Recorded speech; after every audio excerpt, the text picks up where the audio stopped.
बड़ी खबर आपको बता दें, कांवड़ यात्रा को लेकर गाइडलाइंस जारी हो चुकी हैं। पैदल कांवड़ की ऊंचाई 6 फीट निर्धारित की गई है। झांकी कांवड़ की ऊंचाई 10 फीट हो सकती है। भाले, तलवार, त्रिशूल के साथ यात्रा नहीं होगी। किसी भी हथियार के साथ यात्रा पर रोक लगा दी गई है। जुगाड़ वाहन पर पूरी तरीके से बैन कर दिया गया है।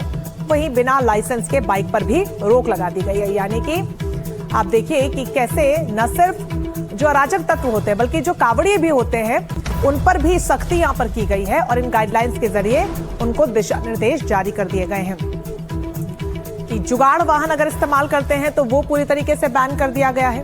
और साथ ही बिना लाइसेंसर के, साइलेंसर के बात कीजिएगा, बाइक्स जो है उन पर भी बैन लगा दिया गया है। और साथ ही ऊंचाई को लेकर भी निर्धारित यहां पर दिशा निर्देश दे दिए गए हैं। तो कांवड़ यात्रा पर गाइडलाइंस क्या कुछ है, ये एक बार फिर से विस्तार से हम आपको बताते हैं।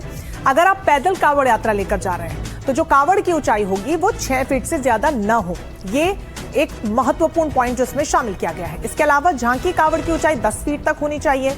और जुगाड़ का वाहन इस्तेमाल अगर करते हैं तो वो ना कीजिएगा क्योंकि उसे पूरी तरीके से बैन कर दिया गया है। साथ ही बिना साइलेंसर के दुपहिया वाहन भी नहीं आप चल पाएंगे।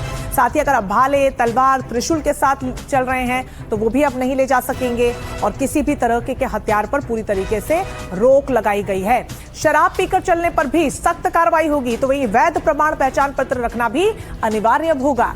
ट्रेन की छत पर या लटक कर चलने वालों पर भी कार्रवाई होगी। तो ये दिशा निर्देश जरूरी जारी कर दिए गए हैं कांवड़ यात्रा जो लोग लेकर निकलते हैं उनके लिए कि किस तरीके से उन्हें इन चीजों का पालन करना है ताकि किसी भी तरीके से स्थिति जो है वो आउट ऑफ कंट्रोल ना हो।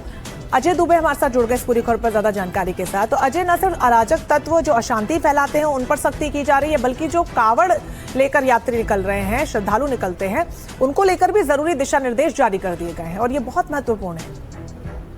निश्चित ही देखिए, कुछ एक खास पॉकेट है उत्तर प्रदेश में जहां कांवड़ यात्रा के दौरान एक नकारात्मक माहौल बनाने का प्रयास किया जाता है। विवाद देखने को मिलते हैं, खासतौर पर बरेली से लेकर मेरठ के रूट पे। और जो डीजीपी ने बैठक की तो तमाम इलाकों के लिए अलग अलग गाइडलाइंस, लेकिन इस बेल्ट के लिए खास तौर पर जो बदतमीजी देखने को मिलती है कई जगह पर अराजकता देखने को मिलती है, सख्ती पुलिस अख्तियार करे, ये निर्देश डीजीपी की तरफ से दिए गए हैं। और जो बनाए गए हैं, एसओपीज बनाई गई है, उनका अनुपालन होना चाहिए, इसका निर्देश दिया गया है। तो ग्राउंड तक इस चीज का जो इस निर्देश का असर है वो पहुंचना चाहिए। पहले मुख्यमंत्री ने न केवल जिलों के कप्तानों तक बल्कि जो शासन के डीजी लेवल के अधिकारी हैं उनको भी मीटिंग में संदेश दिया और अब ग्राउंड तक ये संदेश डीजीपी लेकर पहुंचे हैं। सख्त हिदायत दी गई है, प्रोटोकॉल्स बनाए गए हैं, चाहे वो झांकी की साइज हो, इसके अलावा कांवड़ की साइज हो, और इसके साथ ही जो ज्यादातर वाहनों के मामले में देखने को मिलता है कि नियमों का पालन नहीं होता,